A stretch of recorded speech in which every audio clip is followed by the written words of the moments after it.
हमारे राष्ट्र की धरती है तो वही राष्ट्र माता श्री गौ माता है। और हमारे गुरु जी कहते हैं बिना गौ माता के सेवा के और बिना गौ माता की रक्षा के ये राष्ट्र हित पूरा नहीं हो सकता।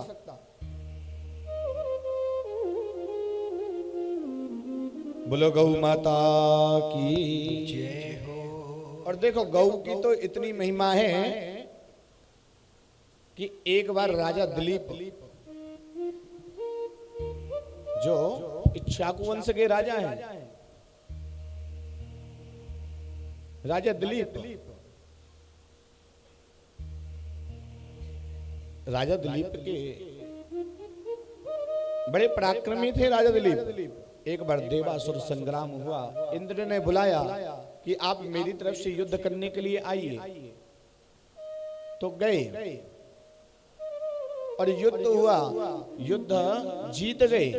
तो इंद्र ने कहा आपकी कृपा से हम इंद्र देखो युद्ध जीत गए हैं राजन, आप महाभाग हो, आप बड़े पराक्रमी हो, जय जयकार करी, स्वागत किया। तो वहां से जब राजा दिलीप चले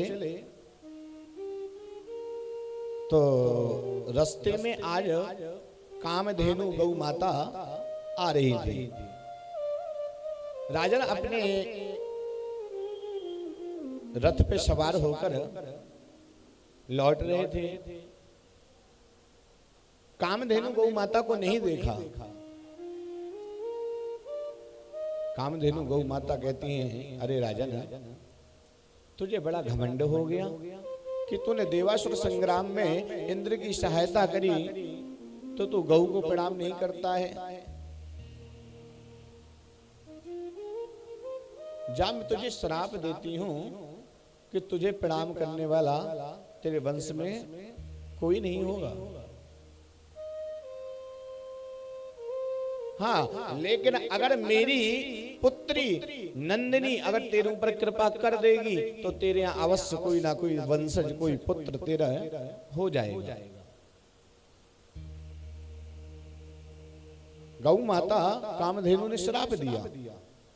तो आज जब दिलीप लौट कर आए, अब दिलीप राजा को तो पता भी नहीं था कि कामधेनु मैया रास्ते में हमको मिली या उनसे श्राप मिल गया।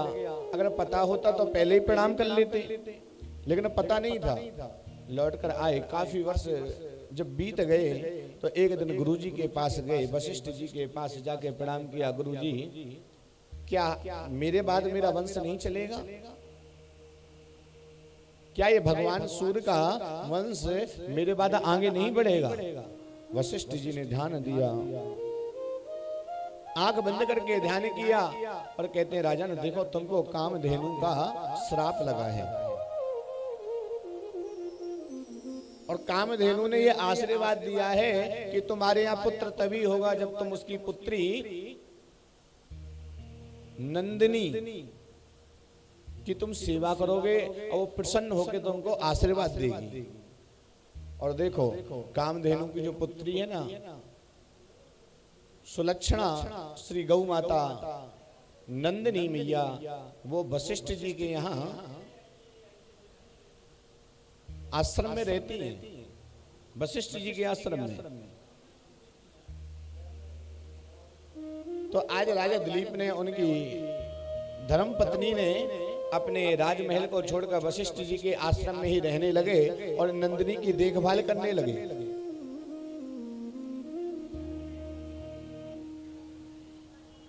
नंदिनी की देखभाल करने लगे, बढ़िया सेवा करती और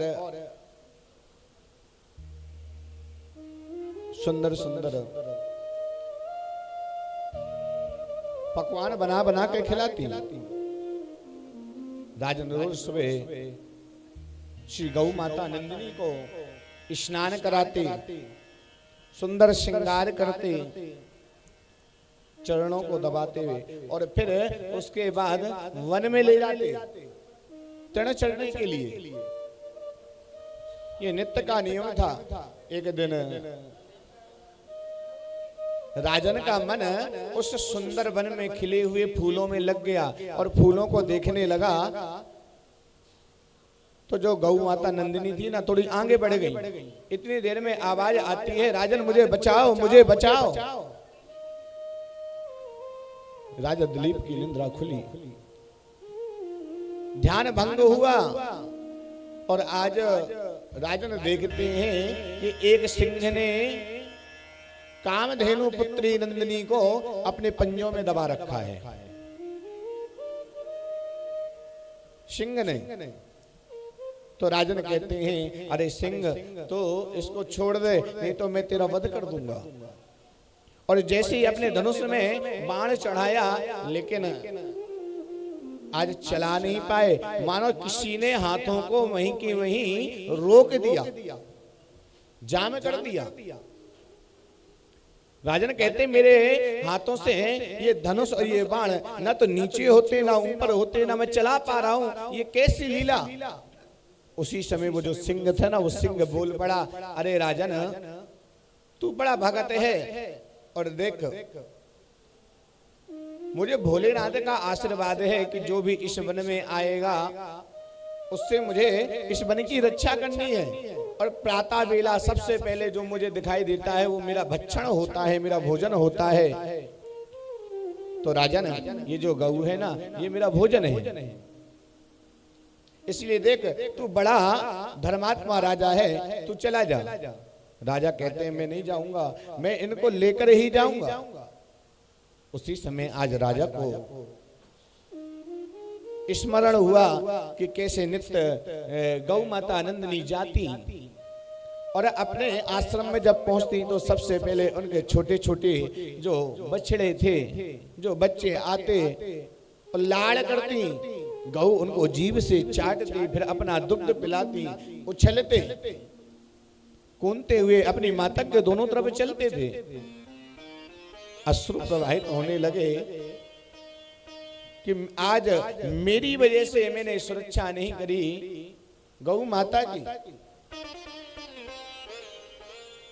कष्ट में पड़ गई। अगर मैंने ध्यान दिया होता तो ना ये उधर को जाती, ना सिंह इनको पकड़ता। तो आज राजन कहते हैं, अरे सिंह तुझे भोजन ही तो करना है ना, एक काम कर, तू मेरे शरीर का भोजन कर ले, मैं शरीर तुझे अर्पण करता हूं। वो सिंह कहता है, अरे मूर्ख, अरे तू विद्वान है, युवा है, चक्रवर्ती सम्राट है, अगर तू जीवित रहा न जाने कितनी गौओं को देकर अपने गुरुजी को प्रसन्न कर लेगा,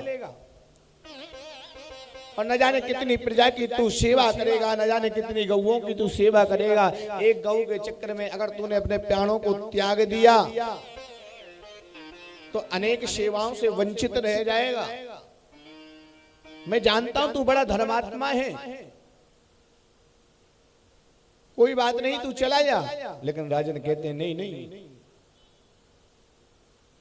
मुझे अपनी चिंता नहीं है, लेकिन अगर आज मैं चला गया तो क्षत्रिय कुल में दाग लग जाएगा, इसलिए मैं नहीं जाऊंगा। क्षत्रिय का धर्म है शरणागत की रक्षा करना, जिसका एक बार संकल्प ले लिया, बीड़ा ले लिया कि मैं तुम्हारी रक्षा करूंगा, तो अपने प्राण भले चले जाएं, लेकिन शरणागत की रक्षा करते हैं। तो बोले एक काम करो, तुम मेरे शरीर का भोजन कर लो। सिंह कहता, राजा जैसी तेरी इच्छा, मुझे तो भोजन करने से मतलब है, मैंने तुझे बड़ा समझाया लेकिन तेरी समझ में नहीं आ रही, कोई बात नहीं। तो आज राजा ने अपने अस्त्र शस्त्रों को फेंक दिया और राजन आज सिंह के आगे हाथों को बांधकर और बैठ गए, नेत्रों को बंद कर लिया और कहते हैं, आप मेरा ग्रहण करिए, लेकिन इस गौ को छोड़ दो। उसी समय आज उस राजा के ऊपर पुष्पों की वृष्टि होने लगी, पुष्प बरसने लगे। राजा ने नेत्र खोल के देखे कि ये पुष्प कहां से आ रहे हैं। देखते हैं कि आज जो सुरभि नंदिनी, जो नंदिनी गौ है, वो पुष्पों की वृष्टि कर रही है। और देखो ये जो नंदिनी गौ थी ना, सुरभि की पुत्री, बड़ी सुलक्षणा थी और कामधेनु के समान थी।